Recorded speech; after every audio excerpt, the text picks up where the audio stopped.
الحمدللہ وکفا والصلاة والسلام علی من لا نبی بعد۔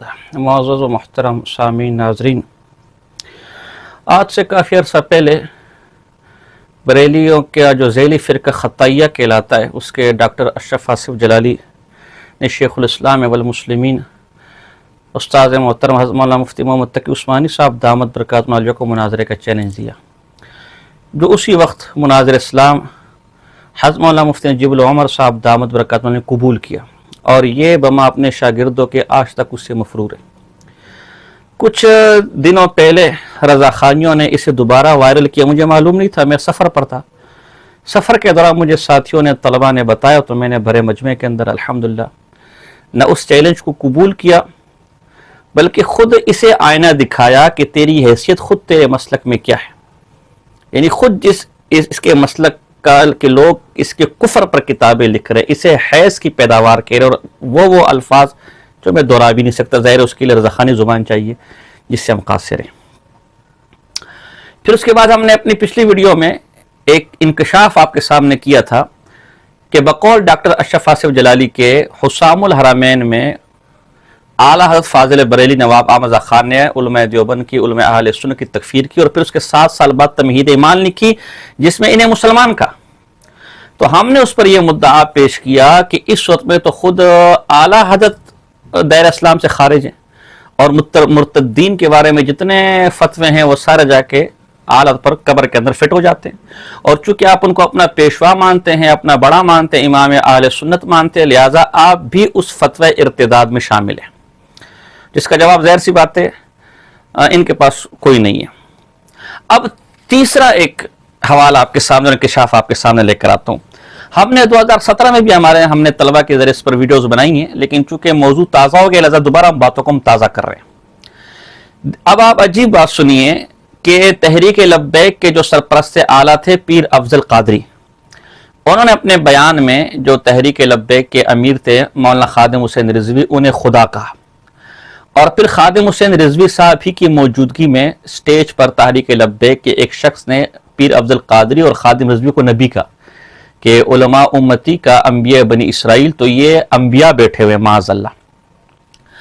اب جلالی نے اس پر کئی کانفرنسیں کی، فتاوی رضویہ کی روشنی میں ان پر یہ فتویٰ نافذ کیا، خادم حسین رضوی پر، پیر افضل قادری پر، اور تحریک لبیک کے تمام قائدین اور کارکنان پر، کہ یہ حضرات مرتد ہو چکے ہیں، ان کی بیویاں ان کے نکاح سے نکل چکی ہیں، یہ اپنی بیویوں کے ساتھ اگر صحبت کر رہے تو خالص زنا ہے، اور اگر یہ مر جائے تو ان کے جنازے پڑھنا بھی جائز نہیں ہے۔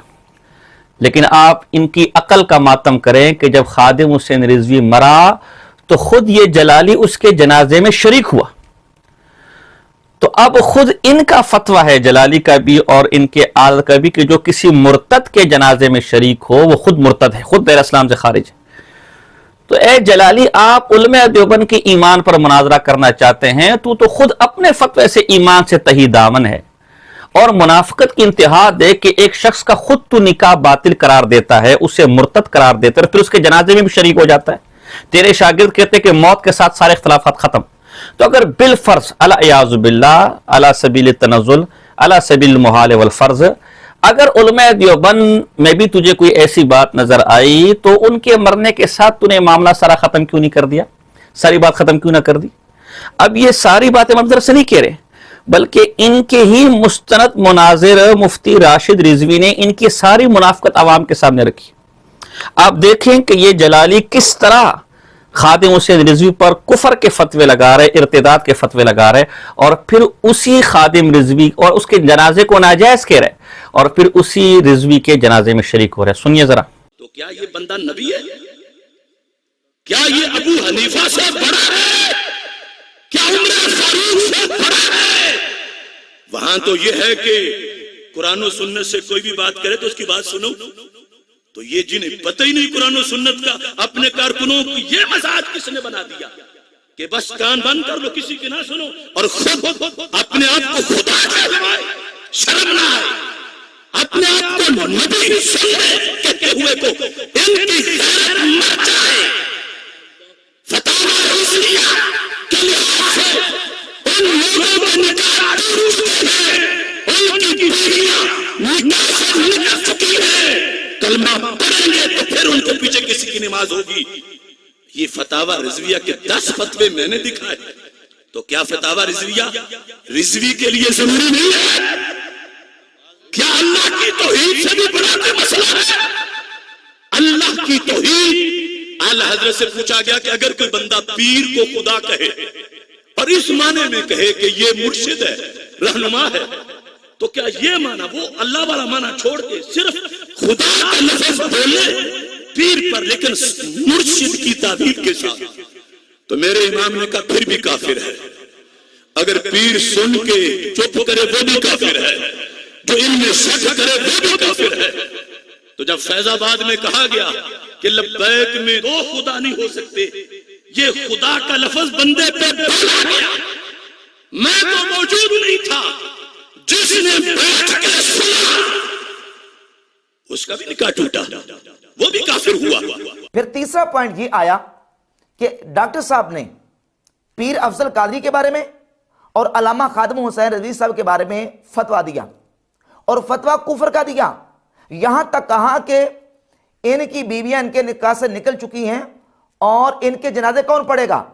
فتاوی رضویہ کی روشنی میں حوالے دے کر انہوں نے بات کی اور کفر کا فتویٰ دیا کہ جنازوں کا معاملہ ہے۔ اگر یہ باب فیض آباد میں جنہوں نے ایک نے دوسرے کو خدا کہا، دوسرے نے قبول کیا، اگر یہ یوں ہی مر گئے تو ان کا جنازہ کون پڑھے گا؟ فتاوی رضویہ میں تو یہ ایسا بندہ مرتد ہو جاتا، اس کے پیچھے جماعت نہیں ہوتی، اس کا نکاح تجدید کرنی پڑتی ہے اس کی۔ خدایم بول کے تعویل کیا کرتا ہے؟ خود آیم، کہ میں خود آیا ہوں، فقد کافر، وہ کافر ہوا۔ اب اس میں یہ نہیں ہے کہ اگر وہ کسی تنظیم کا لیڈر ہو تو پھر نہیں کافر ہوا کہنے والا، یا اگر فیض آباد میں بیٹھا ہو تو پھر نہیں، آگے پیچھے ہو تو پھر کافر ہو جائے گا۔ یہ استثناء یہاں موجود، بولو تو صحیح۔ اور اس کے بعد انہوں نے علامہ خادم حسین رضوی صاحب کا بعد میں جا کے جنازہ بھی پڑھا۔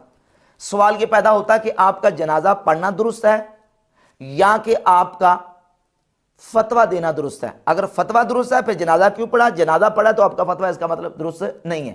اچھا، یہ فتویٰ میں نے نہیں دیا، نہ میں نے ان کے اس فتوے کی تصدیق کی، بلکہ فتویٰ انہوں نے دیا۔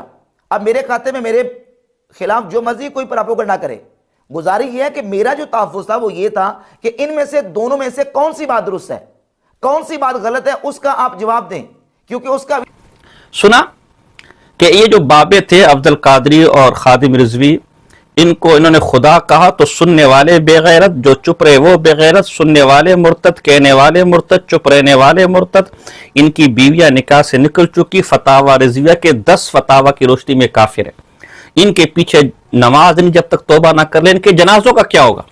اور پھر آپ نے راشد رضوی ہی کی زبانی سنی کہ وہ جنازے میں خود جلالی شریک ہوا، بلکہ جلالی کے شاگرد زاہد اقبال نے بھی قرار کیا کہ ہاں جلالی شریک ہوا۔ اچھا، زاہد اقبال نے کیا تعویل کیا؟ ہاں، کبھی تم ہمارے سامنے بیٹھنا تو تمہیں پتہ چلے کہ تعویلیں کیسی ہوتی ہے۔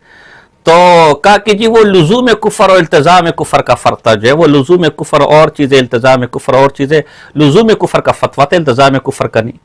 تو اس کا جواب بھی راشد رضوی کی زبانی سے سنیو کہ احمقو، جلالی نے جو فتویٰ دیا تھا وہ التزام کفر کا تھا، لزوم کفر کا نہیں تھا۔ ملاحظہ ہو تک ان کے پاس کوئی جواب نہیں۔ تو پھر وکیل مطلق صاحب نے یہ کہا کہ اصل میں وہ جو ہمارا فتویٰ تھا وہ التزام کفر کا نہیں تھا، لزوم کفر کا تھا۔ تو مفتی ہاشم خان صاحب نے یہ کہا کہ یہ لزوم کفر کا کیسے ہو سکتا ہے؟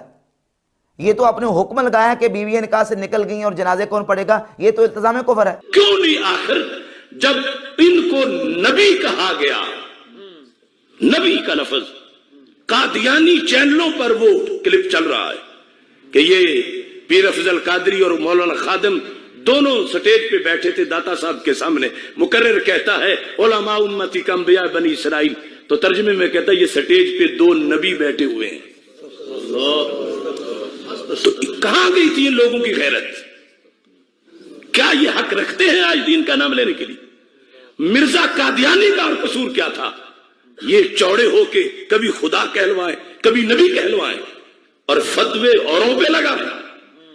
تو اپنا بھی تو گھر دیکھیں، دین دین ہے، دین ہے. مجھے بتاؤ کیا معذور بندے پر دین حکم نہیں لگاتا کہ کفر ویسے تو ہو جائے گا لیکن اگر ویل چیئر پہ بیٹھا ہو تو پھر معاف ہے، کفر تو پھر بھی ہوگا. دوسروں کے لیے فتوے، اپنے لیے خدا کا لفظ بولا گیا، اب تک توبہ ہی نہیں کر رہے، بیوی نکاح سے نکلی ہوئی ہے، پیچھے نماز نہیں ہو رہی، تو ہم ایسوں کے ساتھ بیٹھ کے کہ ہم اپنا بھی توڑ لیں. اس کا بھی وکیل مطلق صاحب کے پاس کوئی جواب اندازہ لگائے اللہ علماء دیوبند کی کرامت. یہ کہتے تھے کہ مرزا قادیانی کو تم نے نبوت کا دروازہ دکھایا، اور آج جلالی نے اقرار کیا کہ جس کے جنازے میں شریک ہو رہا ہوں اس کا کفر اور مرزا قادیانی کفر ایک ہے. یہ مرزا قادیانی کا بتا رہے کہ مرزا قادیانی کا پھر کیا قصور اگر یہ کافر نہیں ہے تو کیا مرزا قادیانی کا کفر لزوم کفر تھا، التزام کفر تھا؟ یعنی جیسے مرزا قادیانی کافر مرتد بےایمان تھا، اسی طرح یہ دونوں بابے پیر عبد القادری اور رضوی جلالی کے فتوے سے کافر ہے، ان کے نکاح ٹوٹ چکے، بیویاں نکاح سے نکل چکی، اور پھر یہ الو کا پٹھا انہی کے جنازے میں جا کے شریک ہو رہے ہیں. تو یہ الو انہی کی طرح، یعنی اب میں اس کو کیا کہوں، الفاظ تو تھوڑے سخت ہیں لیکن اب اس کے علاوہ مجھے جواب دینا. ایک آدمی کو ایک خود مرزائی کہہ رہا ہے اور کہہ رہا ہے اس کے جنازہ کیا ہوگا، پھر خود ہی مرنے پر اس کے جنازے میں شریک ہو، تو یہ آدمی عقل سے فارغ نہیں ہے. یہاں کہتے جی یہ معاصرانہ چپکلش ہے. بابا معاصرانہ چپکلش نہیں ہے، کفر کے فتوے ہیں. معاصرانہ چپکلش تو وہ تھی جو بنا دلیل، جیسے بعض اوقات کہتے ہیں کہ جی آپ کو فلاں نے یہ کہا، تو بھائی جس سے مجھے یہ کہا میں اس پر لعنت بھیجتا ہوں، اس سے بنا دلیل تعصب میں یہ کچھ کہا ہے. آپ بھی لعنت بھیجے نا کہ ہم ان پر لعنت بھیجتے، جلالی پر بھی لعنت بھیجتے، رضوی پر بھی لعنت بھیجتے، جن پر فتوے لگا رہے ان پر بھی لعنت بھیجتے. یہ کیسی معاصرہ چپکلش ہے جس میں ایک دوسرے پر فتوے لگ رہے ہیں، اسلام سے خارج ہو رہا ہے آدمی اور دلیل کے ساتھ فتوے لگ رہے ہیں. علامہ عبدالحی لکھنوی رحمۃ اللہ علیہ نے وضاحت کی کہ معاصرانہ چپکلش کا اصول اس وقت کام نہیں کرے گا جب دلیل کی بنیاد پر ہو. یہاں دلیل کی بنا پر وہ پیر افضل قادری کا اور جو دو بیانات یہ بتا رہے ہیں وہ ہم آخر میں اس ویڈیو میں ساتھی اس کو لگا لے، وہ ساتھیوں کے پاس موجود ہے. تو اب جلالی نے پہلے یہ کہا کہ اعلی علماء دیوبند کو مسلمان کہتے ہیں، اس فتوے سے یہ اسلام سے گیا. پھر اس نے یہاں خود کہا کہ پیر افضل قادری رضوی یہ مرزا قادیانی کی طرح کافر ہیں، مرتد ہیں، ان کا اسلام سے کوئی تعلق نہیں، ان کی پیچھے نماز جائز نہیں جب تک توبہ نہ کر لے، بیویاں نکاح سے نکل گئی. اور پھر اسی نے ان کے پیچھے نماز پڑھی. تو اعلی حضرت سے لے کر ادنا حضرت کا فتویٰ ہم پیش کریں گے. اور رضوی سے بھی ہمارا سوال ہے کہ کیا مرتد کا نماز جنازہ پڑھنا جائز ہے، اور ایک مرتد کو مرتد سمجھ کر اس کے نماز جنازے میں شرکت کرنے والے کا حکم کیا ہے؟ یہ آل کی فتاوی رضویہ سے ہم ثابت کریں. ہم یہ کہتے ہیں کہ وہ آل کی فتاوی رضویہ سے لے کر ادنا حضرت کے فتاوی کی روح سے خود مرتد اور کافر ہو چکا ہے. تو جلالی صاحب آپ علماء دیوبند کو چیلنج دینے کے بجائے اپنے ایمان پر بات کریں، ہم سے اپنے ایمان پر گفتگو کریں. یہ علماء دیوبند کی کرامت ہے کہ جیسے آپ نے اپنی ناپاک زبان کے خلاف کھولی تو وہ کفر کے اور ارتداد کے فتوے آپ کی گلی کا ہڈی بن گئے. ایک دفعہ پھر میں کہتا ہوں، بڑے کھلے دل سے کہتا ہوں، میں یہ نہیں کہتا کہ فلاں جائے. اب تک اللہ نے میری لاج رکھی اور آگے بھی میری لاج رکھے گا.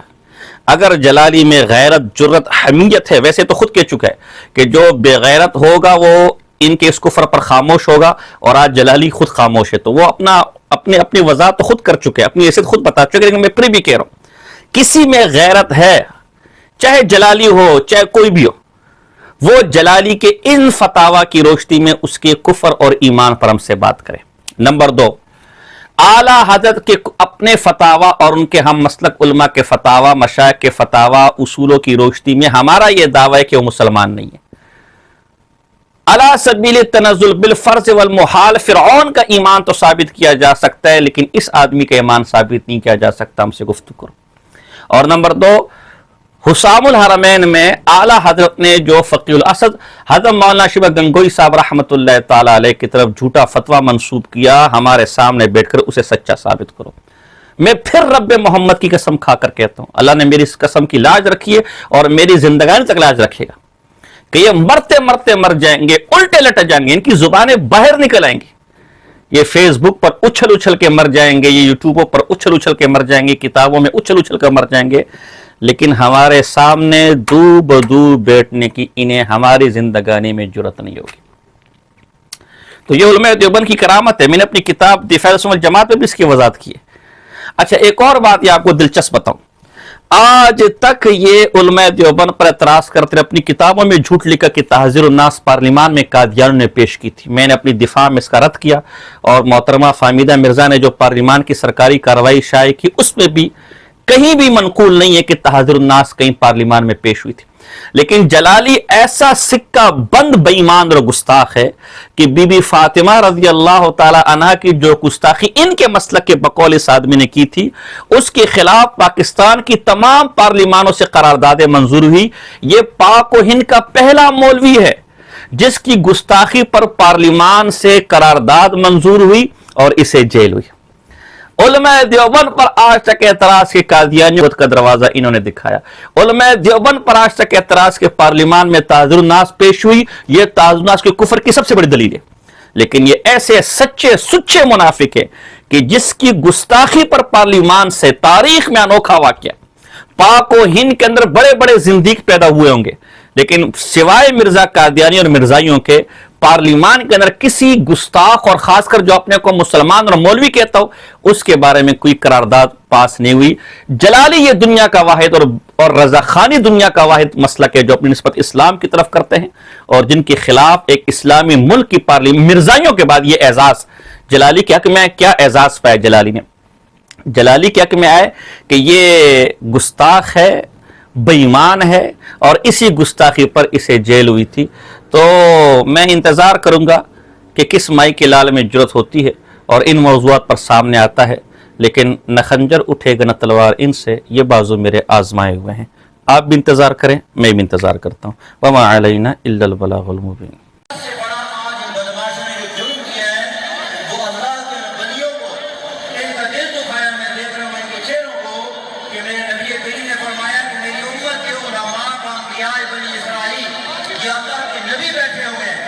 کیا کہا ہے ذرا ان کی بات بھی سن لیں، وہ تو مانتے ہی نہیں، ذرا سنیے گا وہ کیا کہہ رہے ہیں۔ اور جیسے آتا ہے لو کانا فیہم آلہۃ الا اللہ لفسدتا، دو خدا بھی ہوں تو زمین و آسمان میں فساد پیدا ہو جائے۔ لبیک میں بھی اگر آپ دو خدا مانیں گے تو بیڑا غرق ہو جائے گا۔ لبیک کا ایک ہی امیر ہے، جس امیر نے کام کر کے دکھایا، ایک وہ ہے جو بھاگ گیا، جس نے کمزوری دکھائی، جو کبھی روٹتا تھا، کبھی بھاگ جاتا تھا، کبھی چھپ جاتا تھا، کبھی باہر چلا جاتا تھا، کبھی کوئی شیطنت کرتا تھا، کبھی کچھ کرتا تھا۔ ایک امیر ہوا ہے جس دن سے اس کو امیر بنایا، اس نے لبیک کو زمین سے اٹھا کر آسمان پر لے گیا۔ سر وہ آپ کے بارے میں کہہ رہے ہیں جو بھاگ جاتا تھا، چھپ۔ بات سنیں نا، میں آپ کو بتا رہا ہوں۔ جی جی، ایک تو پیر صاحب نے لو کان فیہم آلہۃ الا اللہ لفسدتا جو آیت پڑھی ہے، علماء حق سے پوچھیں، ان پہ فتویٰ لگتا ہے کہ انہوں نے تحریک کے امیر اور خدا کو آپس میں ملا دیا ہے، ان کو پتہ ہی نہیں کہ آیت کہاں پڑھی جاتی ہے۔ اور باقی اگر یہاں پہ گستاخی کا الزام لگ جاتا ہے سر، میں تو اب گستاخی کی طرف نہیں جانا چاہتا، یہ تو اب آپ لوگوں کا فکری اور مذہبی مسئلہ ہے، میں تو سیاسی بات کروں گا نا جی۔ نافذ ہوگا، ان کو بھاگنے نہیں دیا جائے گا۔ یہ کس موضوع پہ آیات پڑھ رہے ہیں ان کو پتہ نہیں۔